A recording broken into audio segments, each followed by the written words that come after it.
Hello everyone, a very warm welcome to another fresh episode of Voices of Rotary. Today we have yet another amazing and inspiring leader with us, Vijaya Bharathi ma'am, who is in the profession of dentistry, an iconic leader, someone whom all of us look upon when we say women empowerment. If there's one face that comes in all of our mind, that is her. And it's my honor and privilege to be here sharing this space, get to know about her a little bit more with you all. So welcome again to the podcast. I welcome you, ma'am. Hi, Kathy. How are you? I'm very well, ma'am. Thank you. How are you? Good. All good. How busy is busy, ma'am? Like, how are the days folding in? How have you perceived the news? And how exciting is it for you that you're going to take over the year 27, 28? It has been exciting. It has been a process of how we get into all of this, developed over the years. And I think it's because we work at it for a number of years. It's not just suddenly it happens. So you're getting, into the scheme of things by meeting people, getting into the projects, what needs to be done. So it's a lot of excitement, a lot of good fun. And I think if we enjoy it, nothing like it. Yeah, and also I must tell all the viewers and the listeners who are watching this that this is a history to be noted in 25 years. That we have a woman leader again. Yeah. So I'm very excited, ma'am, and who better than you, because I don't know, ma'am, but I've always looked upon you from the backstage, like whenever I see you in all the Rotaract and Rotary events. It's always like, a very nice, happy moment to have you there, have you on the board, on the panel, to get you address the gathering. Thank you. Because the vision that you forecast for all of us has always been very clear and something that we can follow upon. We know that yes, there's someone we can trust upon, and we follow that. So our best wishes for Thank sure. you. And Thank you. I'm really excited and looking forward for your year to see all the beautiful impact that you're probably going to bring in. I hope to bring it to, make it happen. I think if we have a good planning in place, you have good people to work with, and I think it's most important is to be passionate about what you're doing. Absolutely. And if you have that passion, you have that energy, and things will just work out. They will fall into place. Yeah. But we have to work hard at it in order to things to fall into place. Yeah. It doesn't happen automatically. So I think, over the years, it's part of the grooming of getting to a certain place. But it's good because even as I run the hospital, that's been a bigger learning area for me. And having to do all this very suddenly, especially after I lost my husband. So after that, to come into a field like running a whole hospital, although I have my master's in marketing also, so I have done an MBA and after my BSc and before dentistry. So although I have all that knowledge, still when you're working on it and building from scratch, starting it all up, there's a lot of learning curves that we have to go through. So it makes us grow into it. It's interesting that you brought in this story or phase of your life, because I was just coming to that. We all know your designations perhaps today, but I'd like to rewind a little bit. And if you could quickly tell me how your childhood was, where were you born and brought up? How was life then? What was it for you? Okay, that was a long time ago. I'm actually from Andhra. My parents are from Andhra. And I think around the age of 2.5, my dad, who is actually was a nuclear physicist, and he was one of those very educated, first one in the whole family, from his side of the family and my mom's side. So it was a very big, it was like the whole village showing up to give us a send-off, because it was something so unusual in the 50s to go to UK, and from there he came back, and then he took the whole family and we went to the US for a couple of years. He was working in Houston, and from there we moved to Canada. So the rest of my education and growing up in years and everything is from Canada, Nova Scotia. And so I don't have much of a memory when I was very little, except what my relatives, everybody tell me what I was like. But having grown up there, and I never envisioned that I was going to come back to live in India, first of all. I didn't think that was in my, stars. But then I met my husband, and he very much had this one focus of starting this community-based hospital. And he was very clear that he wanted to do it here in Madras. He did not want to go abroad. Any specific reasons why he picked Madras? See, he also had a number of education background. He did his CA, then he did his MBA. Oh. Then he went into medicine at the age of 30. Wow. Went back and did PUC to qualify. So he was very passionate about what he wanted to do and why. And he said, our country needs it.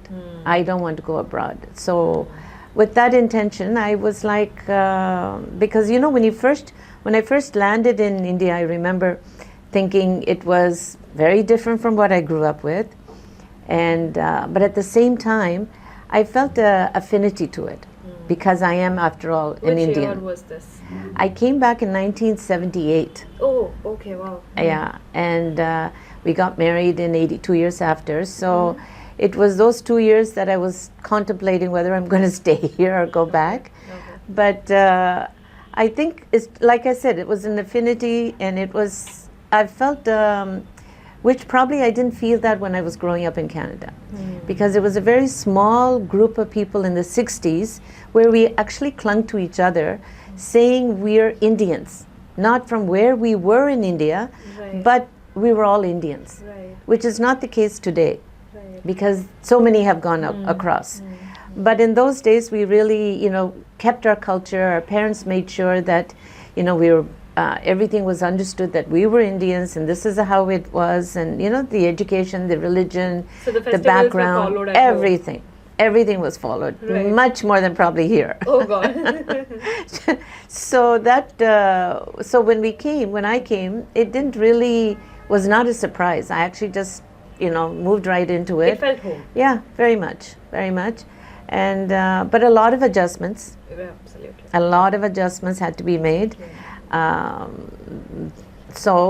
But if you have that determination and you make those compromises, you have to decide, and it can happen. Right. So that's what came back, and then you opened this community hospital.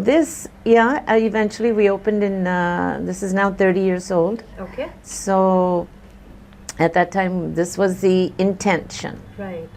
When you have a certain intent, and it's good, there are a lot of intentions, right? People might have good and bad.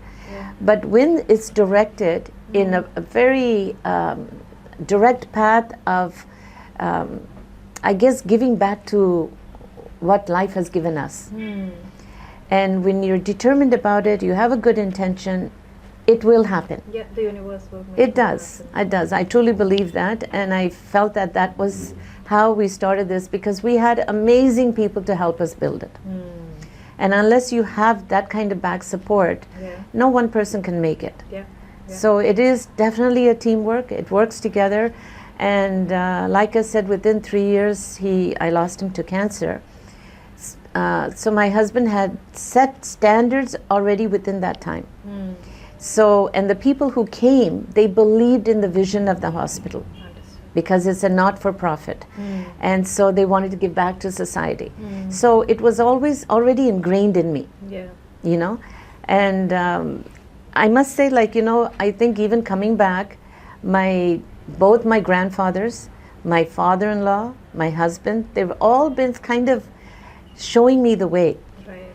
Because my grandparents, one had started a free hospital. Oh. Way off in Rajahmundry. Another one started like a pharmacy and distributing free medicines in the village people. So it was always like, what is happening? Why are they doing this? These questions that you think of when you're young, like what purpose is it? So that all taught me that... all these signs led you here. Yeah, and it sort of creates a path. Very true. Yeah, and that's actually very inspiring, to change a whole lifestyle, to switch to this. Yeah. And then realizing yes, this is my calling, is when one can eventually put in all the passion. And once you do that, then the universe will help you. Yeah, I think there's nothing more than I know that my father-in-law always used to say this, service to man is service to God. Right. Manava Seva, Madhava Seva. Right. So it was his favorite saying. So I always remembered that, thinking that that's exactly. And so when people asked me to join, because both of us were Rotarians, even my husband. Right. So then when I rejoined after that, I took a break in between. And when I rejoined, it was like an easy decision because I felt I had also started an NGO called CANSTOP, right, which is for cancer patients in 5 government hospitals in the city.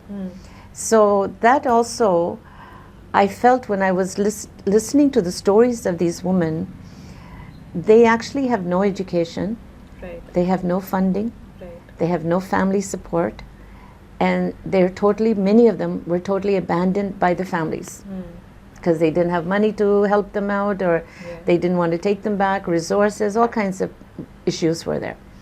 So when I listened to them, I would think, what have I got to feel bad about? Yeah. I need to actually go and help them out. So that gave me a lot of sustenance to keep going. And even to this day, I feel that when I'm interacting and joining them in certain festivals and being with them, they give me a lot of hope. They themselves are full of hope, you know. Yeah. Yeah. And I think that's what we need in this world. Yeah. We need a lot more of what we can do for others. Right. That's very beautifully said. You've brought me to very interesting points. I want to ask you 2 questions. Let me go with the first one. Is about the organization CANSTOP. If you can give me, say, 5 pointers of what you do in this organization, that will be very helpful. CANSTOP is actually, like I said, it started as a tribute to my husband.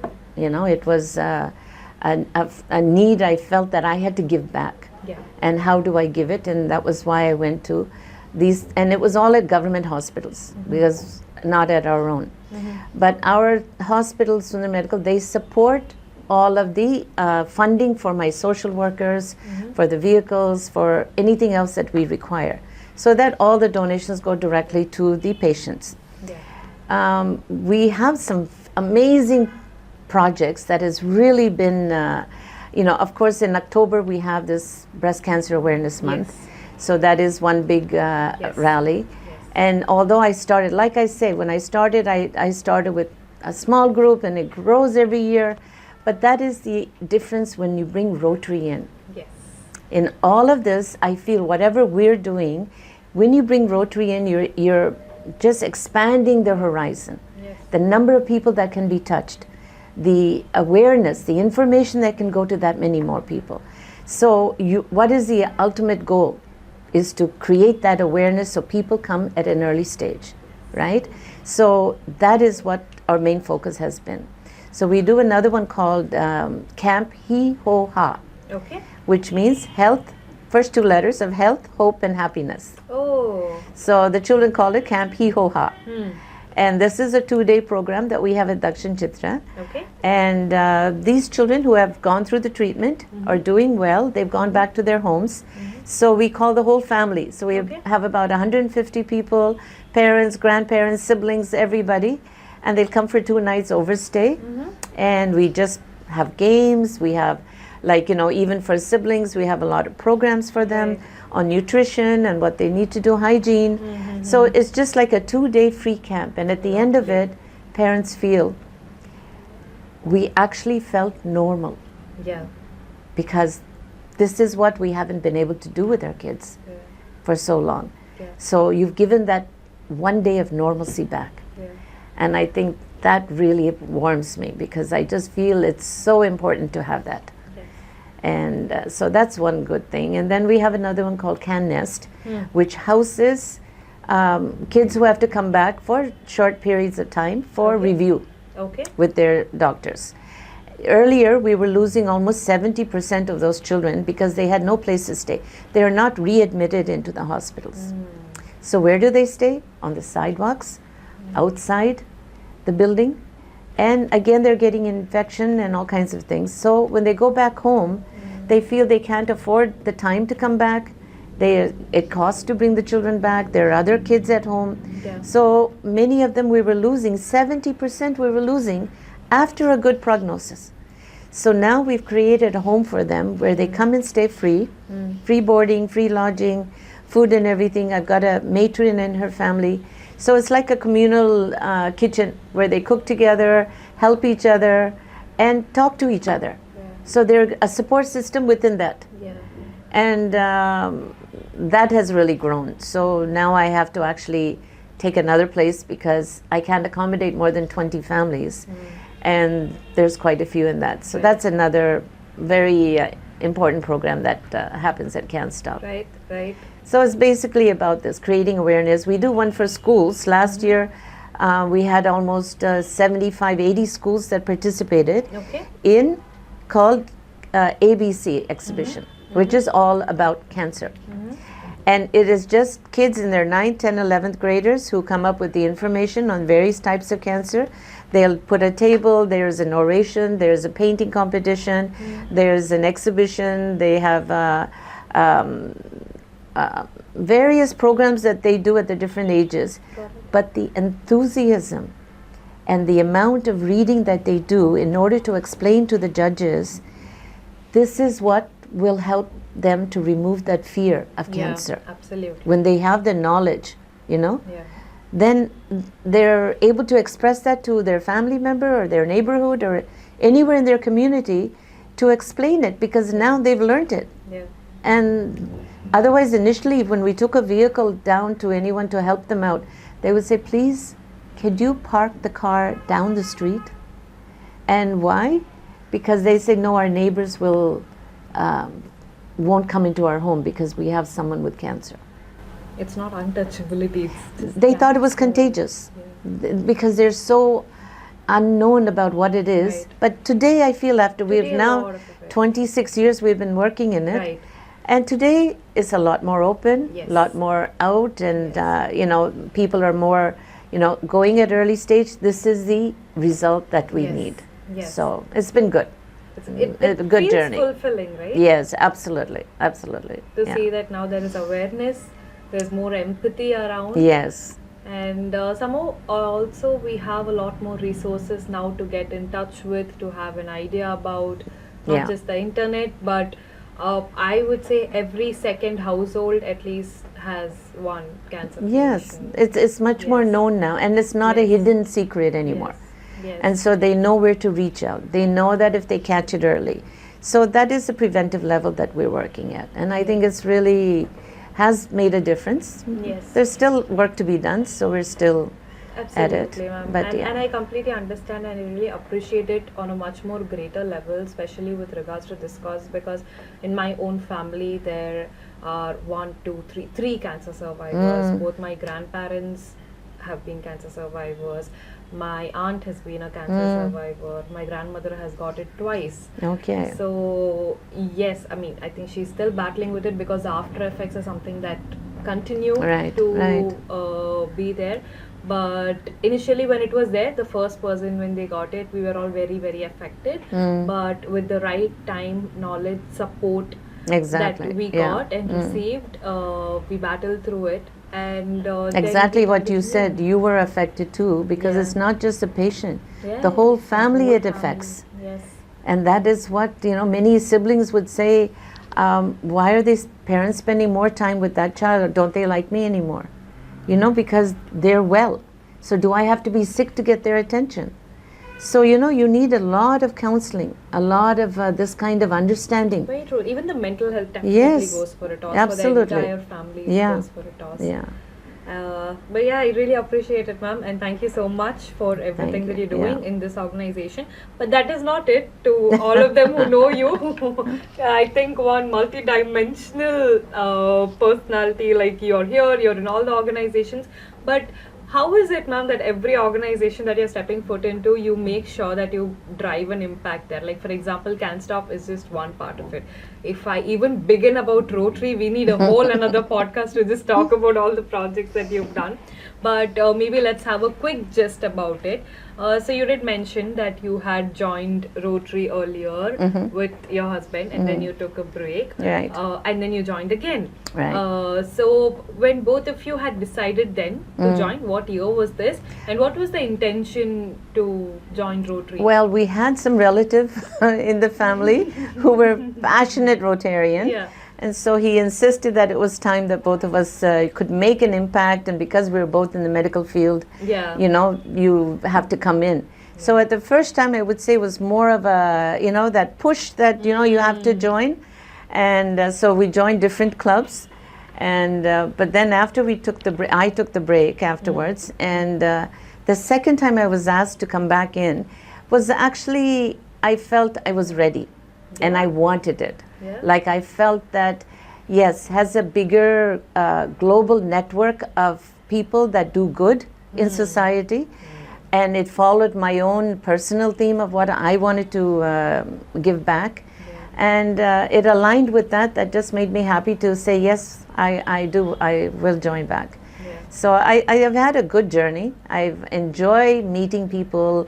And I think the kind of, especially it's not just one club. And in the district, that's what is important.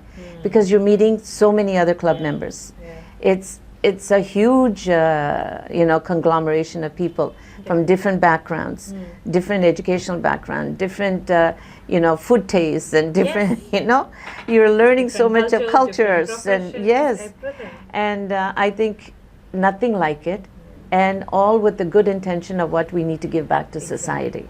So I think that, as they say, service above self, Yes. that drives all of us at some point or another. And I think it's important to be, you know, and as women, before you ask me that question, you probably get back to me about that. Please. Yes. But I think it's a little more difficult to get into leadership roles probably before, because after all, we were not even allowed into Rotary at one point of time. Right. And Right. until the 80s, Yeah. they didn't allow us in. And but of course, after that, there's no stopping women. Yeah. And what I feel is important is it's not just because you're a man or a woman. It's because of your qualifications. What have you done? How do you perceive to do things? And how do others take you Yeah. in that role? Yeah. And I think if each person has to have that kind of core values, that makes that difference. Right. And if that, so it doesn't matter if it's man or woman. It just happens that we haven't had a woman for a long time. Yeah. So I'd like to encourage all the younger ones to take up these kind of leadership roles, to come forward, you know, not be fearful of saying the right thing. Sometimes you make mistakes, but learn from them. Yeah. It's okay. And Rotaractors has always been a platform where you're allowed to make mistakes. Yes, absolutely. You're absolutely encouraged. Yeah. Any other organization, you make a mistake and perhaps they are going to be like, they will not give you an Yeah. opportunity again, but here they encourage it. They're Yeah. like, it's okay, please take it Take again. it again, and do it's it better fine." next time, and learn from it. If you learn from it, it's not a mistake. Absolutely. It's just Yeah. a learning curve. Yeah. And so I think that kind of opportunity for the young people is really good. I was, you know, long time ago, when I joined the first Rotary, I was doing youth services director. So I used to spend a lot of time with the young Rotaractors, Rotaractors and interactors, Yeah. Rotaractors. We would have a lot of programs and it's always the energy that they bring in. You know, I love that kind of different energy that each one, that, you know, their thought processes, what they want to do, how they want to, you know, go about it. I think it's what we need to learn is to be listening to these Right. kind of varied interests that come together. Right. And then you know, So we now- learn from both. Absolutely. We're talking about your Rotary journey. I completely understand. We cannot talk about the entire journey. So maybe I'll quickly ask you a few questions. Like, if you had to look back upon, what would be your most favorite memory in the Rotary journey? I recently, somebody asked me that, and I have to tell you that story because I thought it was so, it really identified, because I didn't think about it until someone asked me that question. Right. Please go on. I was on a holiday with my kids, and we were in Amsterdam, okay? And as we were walking on this, you know, everybody in there are on bikes Yeah. or walking. Yeah. It's not like a heavy motorway. Mhm. So there was this lady, a blonde lady, a Danish lady. She had a child on the back of her. She was riding a bicycle, came towards us, and for a while she stopped and started looking around, you know, everywhere. And then she looked at me and she handed her baby over to me. She just gave me her baby to me. Okay. So I'm like, okay, what do I do now? And so I just took this cute little 6 months old baby girl with blonde hair, blue eyes, and I was just, I thought maybe she had to change her tire or something on the bike, you know, some problem. So I was just holding the baby and she took off into one of the shops. And I'm telling my children, now what do we do? You know, and so I'm still holding the child. 15 minutes later, she comes out. And I was like, thankfully, thank God she's Thank back. God, Like, you know, I yeah. was thinking, do I go to the police station? What do I do? You know, Yeah. all this thoughts were coming out. And she looked and of course I couldn't understand a word she was saying. The only thing she said, thank you, and she pointed out to my label. Oh. I didn't realize that I was wearing my Rotary pin. Right. And because of that Rotary pin, she pointed it out and said, thank you. And she took the baby. And I said, oh my goodness, just see how people's perception Yeah. is because of that pin. Yeah. That trustworthiness, that feeling of, you know, I can easily Yes. give my child Yes. to a foreign, strange person here and just walk off. So I was like, wow, that really means a lot then, you know? Yes. And that is what we need to support and make sure. Yeah. We need to enhance that kind of thing. Yes. That is what I really believe, like, you know, generation next one coming in, years to come, we need to make sure that we keep that identity. Yeah. Spread that kind of goodness that we're known The for, goodwill, yes. you know? And whatever we speak the truth. Whatever we do good for others. And then it'll be supported by actions like that. You don't have to say much. Right. You don't have to know the same language. But it goes a long way. Right. So that was really a special Wow. moment. That was a story to Yeah. remember. Absolutely.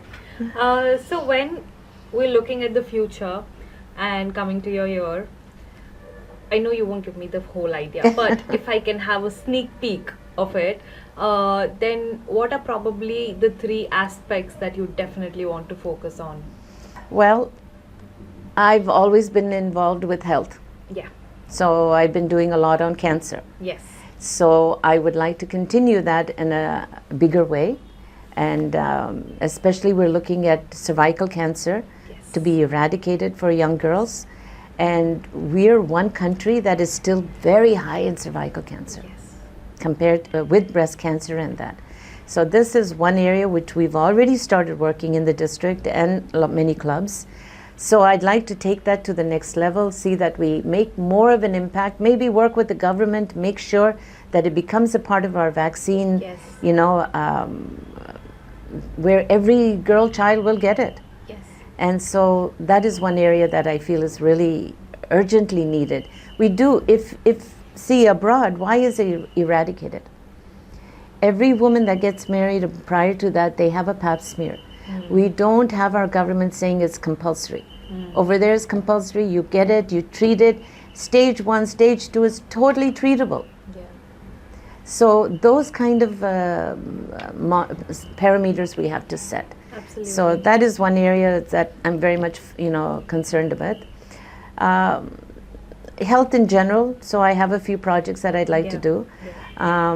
We are also looking at, I think, you know, right from the time we're doing a lot on women empowerment and doing various kind of non-traditional kind of women, where women can come in. You know, not just, I'm not talking about maybe sewing and, you know, cleaning and that kind of thing. But why can't more girls come into actual good paying jobs Yeah. and be able to have that chance to, Yeah.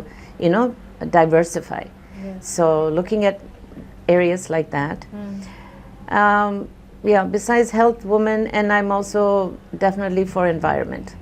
So sustainability, Yes, environment, a and we lot. will take a step more towards Right, it. Yes. Yeah, and definitely the first one did sound like, so every time your name has been announced, health is like goes hand in hand. So yes, we definitely expect a lot of those projects. Yes, And yeah. I know they'll be very qualitative as well, given your expertise and vision in that field, right? So definitely, I'm looking forward to them. Now coming to Rotaract, right? Because we will have a lot of Rotaract viewers as well. Sure. What would be your three to-dos or three top advices for Rotaractors? And when I say Rotaractors, I am specifically targeting female Rotaractors. How is it that they should perceive Rotaract to be an upliftment for their career, for their personal life, for their professional life?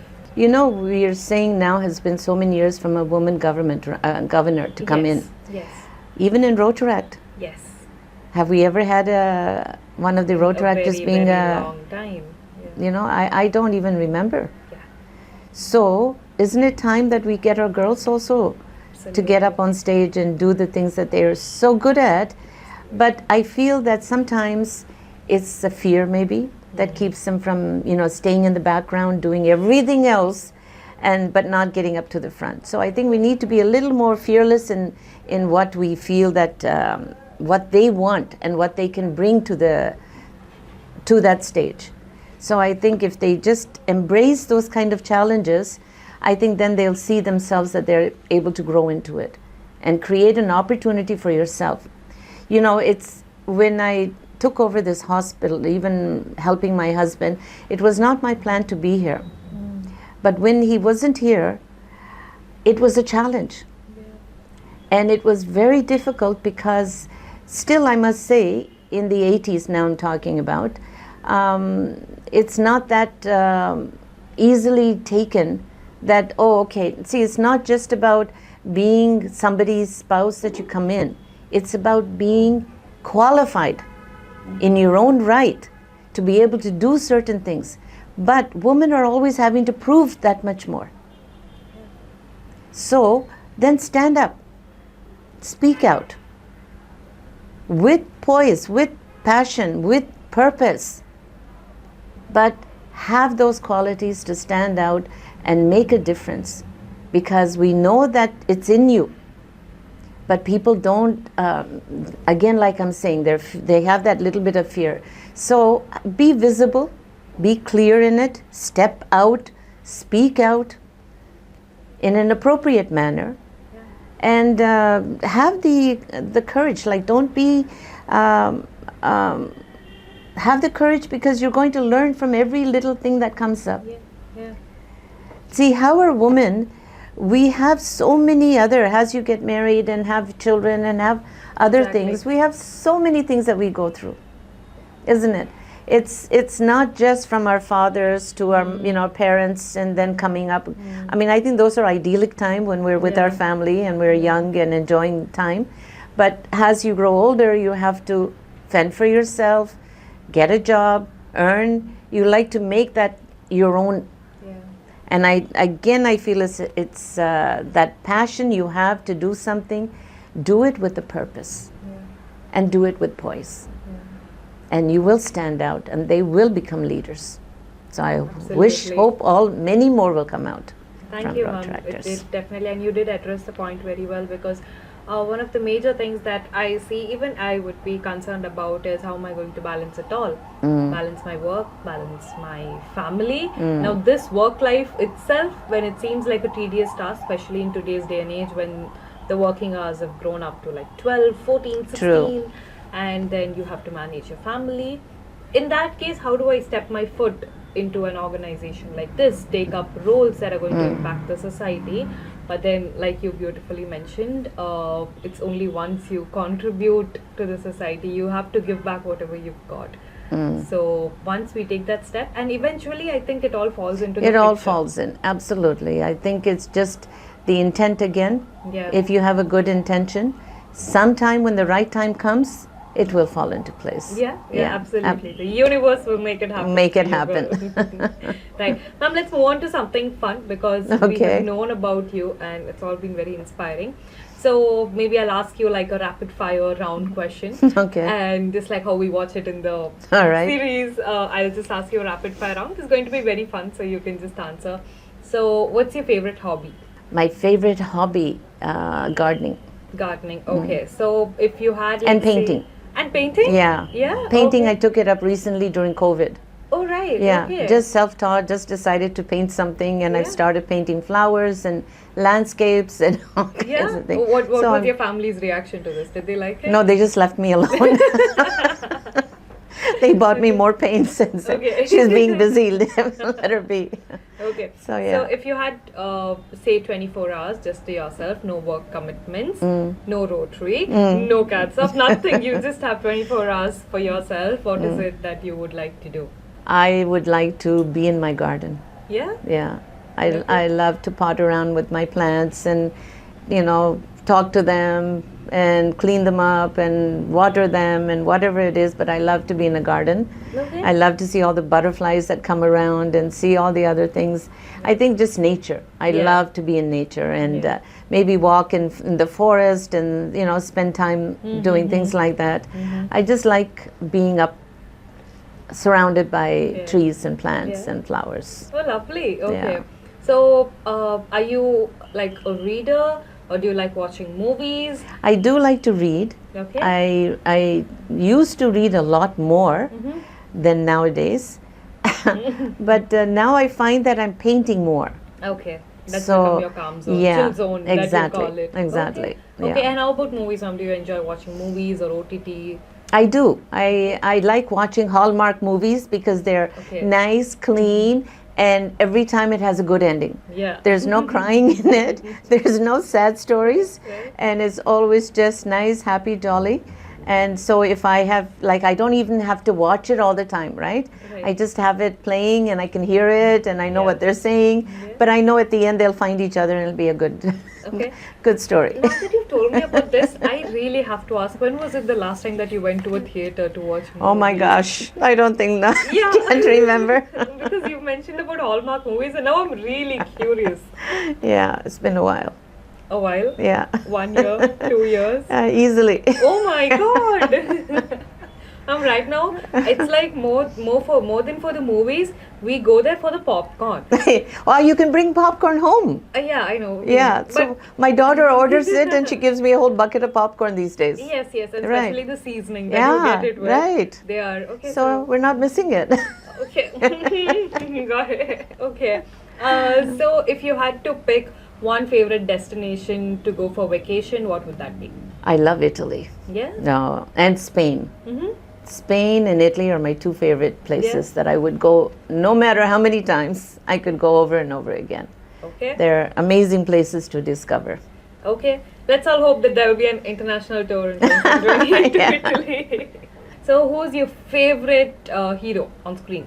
On screen, I just said I hardly watch TV. No, I mean even the Hallmark Oh, movies. can I go back to this Yeah. 80s? I don't think I have an option, but please go ahead.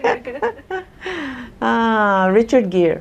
Really? Yeah, Okay. I think it started watching what is it, A Gentleman and that movie that came out at that time. Okay. It was always very, and all the movies that he's acted is like really down to earth, very Yeah, gentle, yeah, and yeah. very calming kind of personality. So I like him.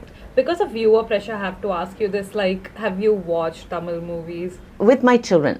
You have? Yeah, yeah. Okay, so like, whom do you like better in Tamil cinema? I watched a lot of Kamala Hassan. Okay. Okay, I would say he's probably the one that I would Okay. watch Okay. a lot okay, more. Yes, Any of that's his a movies. Very good answer. Yeah.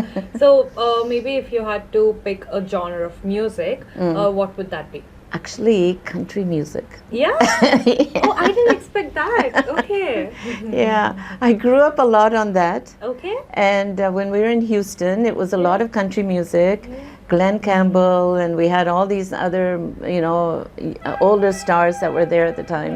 Yeah. And somehow, I don't know, I just find it very relaxing and calming. So when I'm cooking a lot at home, I'll put on my country music in the Okay. background. Okay. Okay. Yeah. And a little about your family as well, ma'am. What is it that your daughter does and everything? I have a son, he's the older one, and he's also a doctor. Okay. And so he's now planning to return back to India. He's been abroad the last 15 years with his wife. Okay.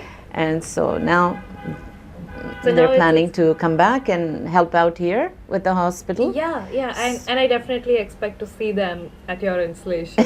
Yeah, I hope so. Yeah, they should Yeah. be there. Yeah. And my daughter is, she has her own passions about dogs and cars. She loves her dogs in that. We have quite a few at home. Okay.